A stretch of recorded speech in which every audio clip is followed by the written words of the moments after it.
Nama saya Zuhra Rekifah Paguini, NIM 2005121414110, Prodi Sistem Informasi. Sejarah komputer. Teknologi dapat memudahkan pekerjaan manusia. Salah satunya adalah komputer yang kita nikmati hingga saat ini. Kecanggihan yang dimiliki membuatnya seolah-olah tidak bisa dipisahkan dalam kehidupan sehari-hari. Lalu, bagaimanakah sejarah lengkap komputer? Pengertian komputer. Pada awalnya, istilah komputer merupakan julukan seseorang yang ahli di bidang aritmatika. Barulah pada tahun 1897 ditujukan kepada perangkat mesin yang digunakan sebagai alat hitung. Hal tersebut terus mengalami pergeseran hingga sekarang komputer dimaknai sebagai perangkat elektronik yang terdiri dari beberapa komponen.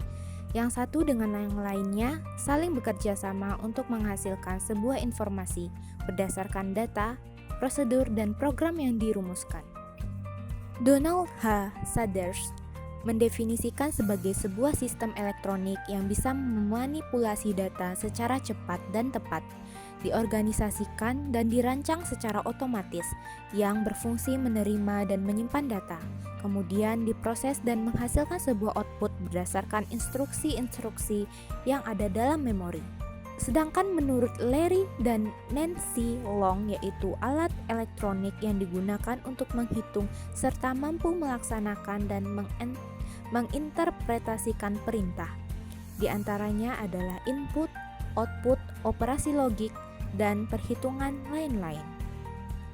Menurut V.C. Hamazer, Z.G., komputer yaitu sebuah mesin penghitung elektronik yang mana keberadaannya mampu dengan cepat menerima informasi input digital, memproses sesuai program yang diminta dan tersimpan dalam memori, hingga pada akhirnya menampilkan sebuah informasi. William Sawyer juga ikut mendefinisikan yaitu sebuah mesin multiguna, dapat diprogram dan menerima data baik berupa gambar ataupun fakta, kemudian diproses dan dimanipulasi hingga keluar sebuah informasi yang bisa digunakan oleh manusia.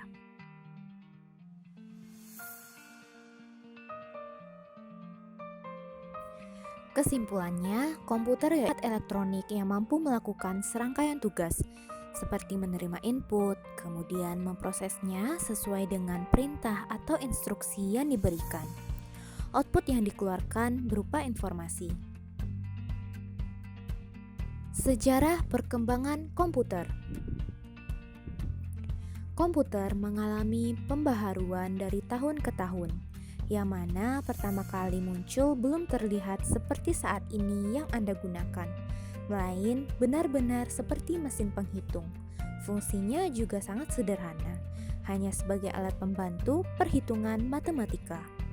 Kemudian beberapa pakar menemukan rumus, kode perintah, pemrograman, dan memori perintah, sebagaimana saat ini Anda gunakan. Oleh karena itu, setelah mengetahui pengertian komputer, Anda juga harus paham bagaimana perkembangan dan asal-usulnya. Sejarah komputer generasi pertama yang dikenal dengan elektronik, numerical, integrator, dan kalkulator, yaitu sebuah alat digital elektronik yang dirancang pada tahun 1942. Baru selesai pada tahun 1946 dikerjakan oleh John Presper Eckert dan Dr. John W. McCall di University of Pennsylvania. Hingga saat ini ada 5 generasi komputer. Pertama, generasi tabung vakum. Generasi kedua, transistor. Generasi ketiga, generasi IC. Generasi keempat, generasi mikroprosesor. Generasi kelima, generasi AI. Generasi pertama, tabung vakum. Pada tahun 1946, komputer diciptakan dengan tabung vakum sebagai komponen utamanya. Beratnya hampir 30 ton. Tapi hal ini sangat tidak efisien karena membutuhkan daya listrik yang besar serta panas yang berlebih. Generasi pertama ini masih menggunakan bahasa mesin yang hanya bisa dimengerti oleh komputer itu sendiri. Inputnya menggunakan sebuah pita kertas dan punch card dengan output berupa printer, yang mana pada waktu itu membutuhkan sekitar 1 juta dolar hanya untuk mendapatkannya. Ciri-cirinya yaitu proses kurang cepat, daya simpannya kecil, suhunya cepat panas sehingga membutuhkan sebuah pendingin. Ukuran hardware sangat besar sehingga membutuhkan ruangan yang luas. 2. Generasi transistor. Generasi tabung vakum mengalami perkembangan sehingga tergantikan oleh teknologi transistor sebagai komponen utama yang sangat canggih.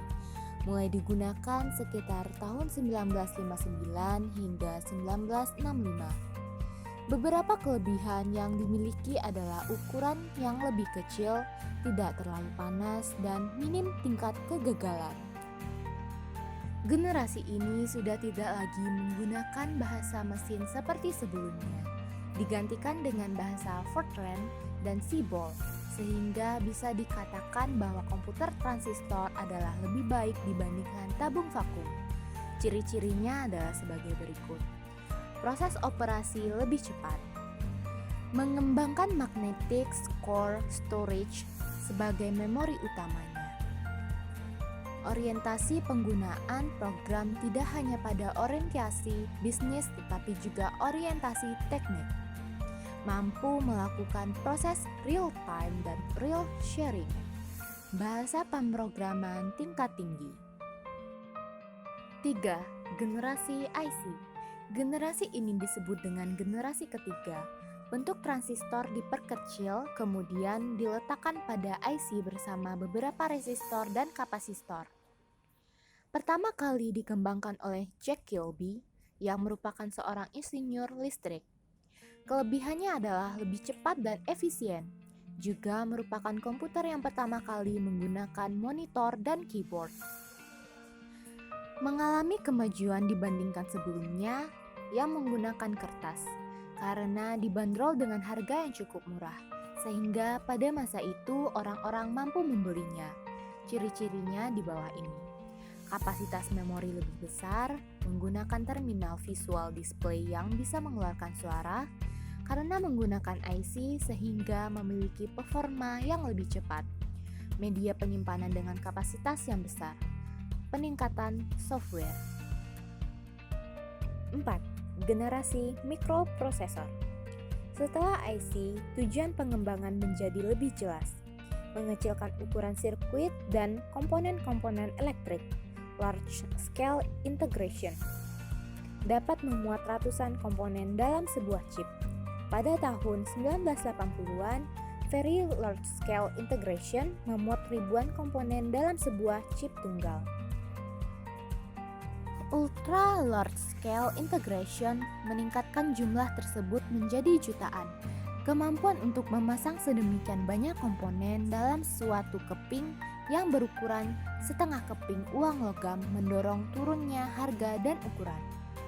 Hal tersebut juga meningkatkan daya kerja, efisiensi, dan keterandalan komputer. Chip Intel 4004 yang dibuat pada tahun 1971 membawa kemajuan pada IC dengan meletakkan seluruh komponen dari sebuah komputer, Central Processing Unit, memori, dan kendali input-output dalam sebuah chip yang sangat kecil. Sebelumnya, IC dibuat untuk mengerjakan suatu tugas tertentu yang spesifik. Kini, sebuah mikroprosesor dapat diproduksi dan kemudian diprogram untuk memenuhi seluruh kebutuhan yang diinginkan. Tidak lama kemudian, setiap peranti rumah tangga seperti microwave, oven, televisi, dan mobil dengan electronic fuel injection dilengkapi dengan mikroprosesor. Perkembangan yang demikian memungkinkan orang-orang biasa untuk menggunakan komputer biasa. Komputer tidak lagi menjadi dominasi perusahaan-perusahaan besar atau lembaga pemerintah. Pada tahun pertengahan tahun 1970-an, perakit komputer menawarkan produk komputer mereka ke masyarakat umum. Komputer-komputer ini yang disebut mini komputer dijual dengan paket peranti lunak yang mudah digunakan oleh kalangan awam. Peranti lunak yang paling populer pada saat itu adalah program word processing dan spreadsheet. Pada awal 1980-an, video game seperti Atari 2600 menarik perhatian konsumen pada komputer rumahan yang lebih canggih dan dapat diprogram. Pada tahun 1981, IBM memperkenalkan penggunaan personal komputer untuk pengguna di rumah, kantor, dan sekolah. Jumlah PC yang digunakan melonjak dari 2 juta unit pada tahun 1981 menjadi 5,5 juta unit pada tahun 1982. 10 tahun kemudian, 65 juta PC digunakan. Komputer melanjutkan evolusinya menuju ukuran yang lebih kecil. Dari komputer yang berada di atas meja, desktop komputer, menjadi komputer yang dapat dimasukkan ke dalam tas, laptop, atau bahkan komputer yang dapat digenggam, palm top. IBM PC bersaing dengan Apple Macintosh dalam memperebutkan pasar komputer. Apple Macintosh menjadi terkenal karena mempopulerkan sistem grafis pada komputernya. Sementara saingannya masih menggunakan komputer yang berbasis teks. Macintosh juga mempopulerkan penggunaan peranti mouse. Pada masa sekarang, kita mengenal perjalanan IBM compatible dengan pemakaian CPU. IBM PC 486, Pentium, Pentium 2, Pentium 3, Pentium 4 serial dari CPU buatan Intel. Juga kita kenal AMD K6, Athlon, dan sebagainya. Ini semua masuk dalam golongan komputer generasi keempat. 5. Generasi AI. Mendefinisikan komputer generasi kelima menjadi cukup sulit karena tahap ini masih sangat muda. Contoh imajinatif komputer generasi kelima adalah komputer fiksi HAL 9000 dari novel karya Arthur C. Clarke berjudul 2001 Space Odyssey. HAL menampilkan seluruh fungsi yang diinginkan dari sebuah komputer generasi kelima. Dengan kecerdasan buatan Artificial Intelligence atau AI, HAL dapat cukup memiliki nalar untuk melakukan percakapan dengan manusia, menggunakan masukan visual dan belajar dari pengalaman sendiri. Walaupun mungkin realisasi HAL 9000 masih jauh dari kenyataan, banyak fungsi-fungsi yang dimilikinya sudah terwujud. Beberapa komputer dapat menerima instruksi secara lisan dan maupun meniru nalar manusia. Kemampuan untuk menerjemahkan bahasa asing juga menjadi mungkin. Fasilitas ini tampak sederhana, namun fasilitas tersebut menjadi jauh lebih rumit dari yang diduga ketika programmer menyadari bahwa pengertian manusia sangat bergantung pada konteks dan pengertian ketimbang sekedar menerjemahkan kata-kata secara langsung. Banyak kemajuan di bidang desain komputer dan teknologi yang semakin memungkinkan pembuatan komputer generasi kelima. Dua kemajuan rekayasa yang terutama adalah kemampuan pemrosesan paralel yang akan menggantikan model non-Neumann. Model non-Neumann akan digantikan dengan sistem yang mampu mengkoordinasikan banyak CPU untuk bekerja secara serempak.